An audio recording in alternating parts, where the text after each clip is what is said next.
Hi friends.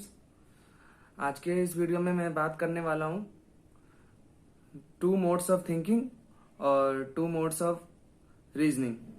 इसको हिंदी में कहा जाता है कि सोचने की प्रक्रिया के दो प्रकार या आलोचनात्मक विचार में जो दो प्रकार के तर्क यूज किए जाते हैं वो कौन कौन से हैं। तो दोस्तों, पहला है आपका इंडक्शन और दूसरा है डिडक्शन। ठीक है फ्रेंड्स। तो इंडक्शन को हिंदी में कहा जाता है आगमन और डिडक्शन को हिंदी में कहा जाता है निगमन। तो दोस्तों, सबसे पहले बात कर लेते हैं कि आगमन क्या है या इंडक्शन क्या है। तो जो दोस्तों इंडक्शन होता है वो बेस्ड होता है हमारे एक्सपेरिमेंट्स या ऑब्जर्वेशन पावर के आधार पर। मतलब जो हम नए नए एक्सपेरिमेंट करते हैं या प्रयोग करते हैं और जो हमारी ऑब्जर्वेशन पावर है या मतलब अवलोकन शक्ति है, उसके आधार पर हम इसको डिफाइन करने की कोशिश करते हैं। सेकंड पॉइंट क्या है फ्रेंड्स, जो पार्टिकुलर केस होते हैं वो उससे हम कंक्लूजन निकालते हैं। मतलब विशेष आधार वाक्यों से जनरल कंक्लूजन निकाला जाता है और जो पार्टिकुलर फैक्ट है या विशेष जो तथ्य है वो पहले आता है। अब बात करेंगे थर्ड पॉइंट्स की। तो फ्रेंड्स, जो थर्ड पॉइंट है, फैक्ट के डिटेल से जो है हम कंक्लूजन की तरफ बढ़ने की कोशिश करते हैं। नेक्स्ट पॉइंट है, यह हमें जो ट्रूथ होता है, मतलब जो हमें ट्रू नॉलेज मिलने की जो प्रोबेबिलिटी होती है उसकी ओर हमें संकेत करता है दोस्तों। और फिफ्थ पॉइंट है, यह जो है हमेशा प्रोबेबल होता है, इसमें हम गैस करते हैं, हमेशा ये संभावित ज्ञान होता है। और लास्ट वन इज, अंत में जो है मतलब इसका जो अंत है वह आगमन या इंडक्शन से ही होता है और इसमें फील्ड वर्क होता है। तो जो ये आगमन है यह निगमन की तरह ही एक रीजनिंग अप्लाई करने का तरीका है। इस अनुमान में जो कुछ दृश्यमान और ज्ञात उदाहरण जो मतलब हमारे पास जो एग्जाम्पल होते हैं पहले से, उसके आधार पर कंक्लूजन या निष्कर्ष निकाला जाता है। और यह अनिवार्य ज्ञान नहीं होता है, यह कंपलसरी नॉलेज मतलब नहीं है। इसमें विशेष आधार वाक्यों से सामान्य निष्कर्ष निकाला जाता है। तो दोस्तों, इसका जो एग्जाम्पल है, जैसे मान लो कि मोहन मरणशील है और राम मरणशील है, तो इसलिए ये मान लो सेंटेंस दिया हुआ है या वाक्य दिया हुआ है, तो इसलिए सभी मनुष्य जो है मॉर्टल या मरणशील है। अब बात करते हैं दोस्तों डिडक्शन यानी निगमन की। तो फ्रेंड्स, जो निगमन है उसमें कोई भी फील्ड वर्क नहीं होता। और जो सेकंड पॉइंट है, इसमें फैक्ट्स होते हैं पहले से ही, मतलब बहुत सारे फैक्ट्स होते हैं और इसमें एक्सपेरिमेंट होता है, थ्योरी होती है और थ्योरी में एक तरह से रिलेशन होता है। जैसे कि मान लीजिए मैथमेटिक्स का फॉर्मूला है, और जैसे कि मान लीजिए मैथमेटिक्स का फॉर्मूला a प्लस बी का whole square is equal to a square plus 2ab plus b square. तो एक अनिवार्य ज्ञान है और यह 100% परफेक्ट होता है। और यह एक ऐसा मेथड है जिसका प्रयोग, इन दोनों मेथड का प्रयोग हर जगह किया जाता है। और इसमें जो है सामान्य आधार वाक्यों से विशेष निष्कर्ष निकाला जाता है दोस्तों। ये लाइक एक तरह से मैथमेटिक्स सेल्फ प्रूव्ड है। जैसे हम फॉर्मूला जो तैयार करते हैं, जैसे मैंने अभी आपको बताया कि a प्लस बी का whole square a square plus b square plus 2ab ही होगा। इसको हम कभी इसमें ना चेंज ला सकते हैं कुछ, ना हम इसमें कोई छेड़खानी या कुछ चेंज मतलब कर ही नहीं सकते। इसका अगर मैं एग्जांपल आपको समझाने की कोशिश करूं कि जैसे ऑल मैन आर मॉर्टल, मतलब सभी मनुष्य मरणशील हैं और राम एक मनुष्य है इसलिए राम भी मरणशील या मॉर्टल है। इसे अब हम एग्जाम्पल के थ्रू समझने की कोशिश करते हैं। मान लो कोई व्यक्ति है, उसकी अचानक तबीयत खराब हो जाती है और वह डॉक्टर के पास जाता है अपना ट्रीटमेंट या इलाज करवाने के लिए। तो डॉक्टर जो है पार्टिकुलर फैक्ट्स, वो जो डॉक्टर्स हैं वहाँ पे वो पार्टिकुलर फैक्ट्स को काउंट करते हैं, गिनते हैं। जैसे मान लो कि किसी को बुखार है या टाइफाइड है या हेडेक है, सिर दर्द है। फिर डॉक्टर पेशेंट से पूछते हैं कि क्या दिक्कत है आपको, मतलब क्या क्या परेशानियां हैं इस आधार पर डॉक्टर उनके आंसर्स को बताते हैं और डॉक्टर सारे फैक्ट्स को जानने की कोशिश करते हैं। डॉक्टर के पास डिडक्टिव मेथड होता है और उनके पास जो है मानव विज्ञान या ह्यूमन बॉडी का नॉलेज होता है, या जो ह्यूमन बॉडी का साइंस है वो उनको पूरा पूरा पता होता है। तो जो डिडक्शन है यानी निगमन, वह नॉलेज के साथ आगे बढ़ता है, मतलब या ज्ञान के साथ आगे बढ़ता है। लेकिन डॉक्टर जो है उनके अंदर बहुत एक उत्सुकता या क्यूरियोसिटी होती है फैक्ट्स को जानने के लिए। वो फिर इंडक्शन का प्रयोग करके फैक्ट्स को जानने की कोशिश करते हैं, मतलब आगमन का उन्होंने प्रयोग किया और जो भी आपके अंदर सिम्टम है या जो भी प्रॉब्लम है उसको वो जानने की कोशिश करते हैं। इसके बेस पर, इसके आधार पर डॉक्टर कहते हैं कि हाँ, अगर ऐसे ऐसे फैक्ट्स होंगे तो ये बीमारी होगी। और डॉक्टर जो हमसे और भी सवाल पूछने की कोशिश करते हैं ताकि वो ये सोचते हैं कि पेशेंट से अधिक फैक्ट इकट्ठा किया जाए। और जो आंसर निकलता है वो डिडक्शन के बेस पे ही होता है, मतलब डिडक्शन के बेस पे ही आंसर वो निकालेंगे। और सामान्यतः या आमतौर पर कहें तो इंडक्शन का प्रयोग किसी आंसर को निकालने के लिए ही किया जाता है। जैसे जॉन डूवी ने कहा है कि हमें थिंकिंग के लिए दोनों मेथड का यूज करना पड़ेगा। और इनकी जो पुस्तक थी या बुक थी हाउ टू थिंक में उन्होंने ये बतलाया है कि इस विधि का प्रयोग या इस मेथड का प्रयोग प्रोफेसर, जाने माने प्रोफेसर ने किया है। वो कैसे, मैं आपको ये बतलाता हूँ। उन्होंने बताया कि एक प्रोफेसर बाहर से मान लीजिए वो बाहर गए किसी काम से, और वो जब वो बाहर से घर में आते हैं तो वो देखते हैं कि घर में तो सारा सामान अस्त व्यस्त है, इधर उधर सारा सामान बिखरा पड़ा है। तो तुरंत वो कंक्लूजन निकाल लेते हैं कि उनके घर में चोरी हुई है। उनके माइंड में ऐसे थॉट्स आते हैं कि उनको संदेह होता है या शंका होती है कि हाँ, कि मेरे घर में चोरी हुई है, मतलब उनके घर में। तो यहाँ पे क्या हुआ कि इंडक्शन का प्रयोग हुआ, मतलब प्रोबेबिलिटी को फॉलो किया उन्होंने। और ये कंपलसरी नहीं है, आपको मैंने पहले ही बताया।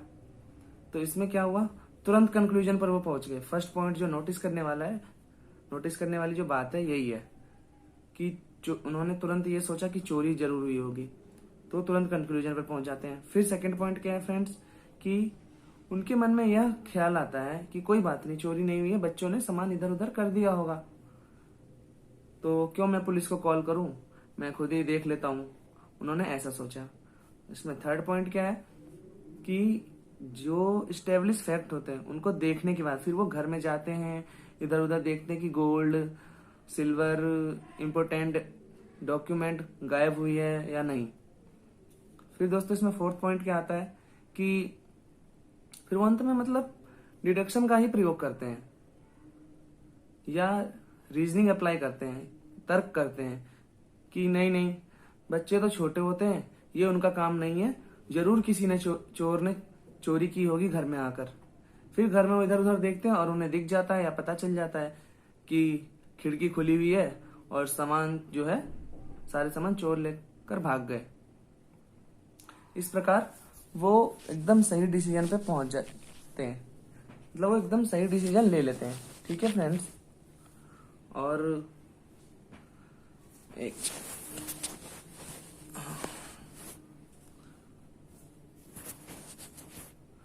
और दोस्तों, जो ये डिडक्शन है मतलब आगमन, इसकी एक जो मेथड है वो जीएस मिल ने पांच तरीके से उन्होंने 5 पॉइंट में बतलाने की कोशिश की। पहला है मेथड ऑफ एग्रीमेंट, अन्वय विधि। इसके अंतर्गत उन्होंने बताया कि मान लो किसी पार्टी में डिनर के बाद अधिकतम जो गेस्ट है वो बीमार हो गए, मेहमान बीमार हो गए, उनकी बीमारी को जानने के लिए डॉक्टर ने इस मेथड का प्रयोग किया या वो प्रयोग करते हैं। वो इन खाद्य पदार्थों के विषय में पूछताछ करते हैं कि जो लोगों ने खाना खाया था, डॉक्टर एक जो उसमें कॉमन या जनरल फैक्टर होता है उसको अलग करना चाहते हैं। अर्थात क्या हुआ कि वह एक खाद्य पदार्थ जिसे सभी जो लोग बीमार हुए थे उनके द्वारा जो खाया गया था, उसमें रोटी, दाल, चावल, सब्जी, सलाद और आइसक्रीम खाई थी। इसके बाद डॉक्टर इस कंक्लूजन पर पहुंच जाते हैं कि शायद आइसक्रीम ही खाना जो आइसक्रीम में ही कुछ प्रॉब्लम है, कुछ बीमारी है जो सभी बीमार लोगों के द्वारा उनके भोजन में था और उनके द्वारा खाया गया था। तो यही जो है बीमार मेहमानों की बीमारी का कारण है। सेकेंड पॉइंट है मेथड ऑफ डिसएग्रीमेंट। इसमें डॉक्टर दो ऐसे व्यक्तियों को पूछताछ करने के लिए चुनते हैं जिन्होंने एक भोज्य पदार्थ मतलब जो एक खाना है उसको छोड़कर बाकी सब कुछ समान रूप से खाया है। तो मान लीजिए दो गेस्ट हैं पी और क्यू, उन्होंने दाल सब्जी आइसक्रीम सलाद खाए, लेकिन यहाँ पर होता क्या है कि पी ने एक और एक्स्ट्रा पदार्थ आइसक्रीम खाया और क्यू ने आइसक्रीम नहीं खाया। तो इससे डॉक्टर यह कंक्लूजन निकालते हैं कि जो भोज्य पदार्थ आइसक्रीम ही है कि जो कि गेस्ट या अतिथियों की बीमारी का कारण है। अब दोस्तों बताता हूं इसका third point, joint method of agreement and disagreement. इसको हिंदी में कहा जाता है अन्वय व्यतिरेक विधि। तो इसमें जो है इस सिद्धांत के अनुसार यह मतलब इस पर आधारित है कि जब कभी कोई कारण घटित होता है तो उसका कार्य भी घटित होता है। जब कारण मतलब उपस्थित नहीं रहता है तो कार्य भी उपस्थित नहीं होता है। इसीलिए इस विधि में मतलब ये एक तरह से दोनों जुड़े हुए हैं। संयुक्त विधि इसको संयुक्त विधि भी बोलते हैं। संयुक्त विधि में निषेधात्मक उदाहरण भावनात्मक मतलब इमोशनल एग्जाम्पल से जो हमें कंक्लूजन रिसीव होता है और जो हमें स्ट्रांग बनाता है। इस प्रकार इस मेथड द्वारा इसमें अनिवार्य और पर्याप्त दोनों उपाधियों पर बल दिया जाता है। दोस्तों अब बात करते हैं फ्रेंड्स फोर्थ पॉइंट की, मेथड ऑफ रेसिड्यूज। इसको हिंदी में कहा जाता है अवशेष विधि। इस मेथड को जीएस मिल ने इस प्रकार डिफाइन किया है कि यदि किसी भी घटना के उस अंश को निकाले जो कि पिछले आगमनों द्वारा कुछ विशेष पूर्ववर्तियों का परिणाम घोषित हुआ है, तो घटना का शेष अंश बाकी बचे पूर्ववर्तियों का परिणाम होगा। उदाहरण के लिए मान लीजिए कोई जहाज है, उसके माल के वेट को जानने का जो व्यवहारिक तरीका है कि पहले खाली ट्रक का वजन करेंगे फिर भरे हुए ट्रक का वजन करेंगे, तो दोनों वजनों का अंतर जहाजी माल का जो है एक्चुअल वेट होता है। यहाँ जो है अवशेष विधि का प्रयोग हुआ है। इस मेथड को छोड़कर जहाजी माल के वेट को मापने का या मेजरमेंट करने का कोई तरीका नहीं है। And the last one is fifth point, method of concomitant variation, सहवर्ती विचलन विधि इसको बोलते हैं हिंदी में फ्रेंड्स। तो इस विधि द्वारा मिल यह व्याख्या करना चाहते हैं कि जब भी कोई घटना किसी अन्य घटना का कारण या कार्य होती है तो दो तथ्य जब साथ साथ परिवर्तित होते हैं तो वे कार्य और कारण के संबंध को दर्शाते हैं। जैसे मान लीजिए तापमान और पारा है, उसमें होने वाले जो सहवर्ती परिवर्तन मतलब एक साथ जो उसमें परिवर्तन होता है, उसको देखकर साइंटिस्ट लोगों ने ज्वार भाटा का पता लगाया कि यह जो ज्वार भाटा का उठना है वो जो चंद्रमा है नीले आसमान में उसके बढ़ते का कारण है। तो बढ़ते आकार का उसके मतलब जो जैसे जैसे मून है या चंद्रमा जो है बढ़ेंगे वैसे वैसे उसके जैसे मतलब उसके साइज में मतलब बढ़ोतरी होगी, तो यह उसका परिणाम है। और जैसे जैसे चंद्रमा का आकार बढ़ता है समुद्र में ज्वार और अधिक ऊपर उठता है दोस्तों। तो दोस्तों मैं आशा करता हूँ कि आपको यह वीडियो पूरी समझ में आई होगी। और दोस्तों इससे ये क्वेश्चन एग्जाम में आप एक्सपेक्ट कर सकते हो और यह बहुत ही इम्पोर्टेंट टॉपिक है आपके लिए भी और एग्जाम के पॉइंट ऑफ व्यू से भी। तो दोस्तों आप बताएं कि आपको कैसी लगी ये वीडियो। आप कमेंट सेक्शन में जाकर कमेंट कर सकते हैं, लाइक कर सकते हैं, शेयर कर सकते हैं और इस चैनल पर अगर नए हैं तो सब्सक्राइब कर सकते हैं। और आपको ऐसी वीडियो मेरे ही चैनल पर सिर्फ मिलेगी, क्योंकि दोस्तों मैं जो है हिंदी मीडियम का स्टूडेंट्स हूँ और मैंने यह ठान लिया है कि मैं हिंदी मीडियम के स्टूडेंट्स को कोई परेशानी नहीं होने दूंगा, उनको मैं सारा टॉपिक कवर कराऊंगा। तो मेरा जो यूट्यूब पे जो आने का एम था वो यही था कि हिंदी मीडियम के स्टूडेंट्स के लिए मैं कुछ तो करूं, कुछ कर सकूं मतलब। और उनको मतलब ऐसी वीडियो मिलती रहे ताकि उन्हें नॉलेज को प्राप्त करने में कोई समस्या का सामना ना करना पड़े। तो ठीक है दोस्तों, मिलते हैं नेक्स्ट वीडियो में, जिसमें आपको मैं आज आपको जानकर खुशी होगी कि मैं आज आपको जो हमारे पास चार सब्जेक्ट्स हैं, तो हमारे पास ये पहला पेपर है 10 अगस्त को क्रिटिकल थिंकिंग का, मतलब critical thinking and decision making, paper का नाम ये है। और जो सेकंड पेपर है वो है 13 अगस्त 2020 को फिलॉसफी ऑफ रिलीजियन यानी धर्म दर्शन की। और जो थर्ड पेपर है 17 अगस्त 2020 को, वो जीई पेपर है, जो कि सबका अलग अलग हो सकता है। जिस भी स्टूडेंट्स ने जो जी सब्जेक्ट चूज किया होगा उनका वो सब्जेक्ट होगा। मेरा तो फिलहाल इन्वायरमेंटल इश्यूज इन इंडिया है, हिस्ट्री। और 21 को discipline second political science, democracy and governance का पेपर है। तो दोस्तों मैंने आज आपको डेट शीट भी बता दी है। और जो दोस्तों एग्जाम है, एग्जाम की टाइमिंग 3:30 से 6:30 है। तो मैं आज आपको इन चारों सब्जेक्ट्स के इम्पोर्टेंट क्वेश्चन बतलाऊंगा और इस पर डिस्कशन करूंगा और बताऊंगा कि आपको कैसे कैसे ये सारा प्रोसेस करना है। सो अभी के लिए बस इतना ही। नमस्कार, धन्यवाद।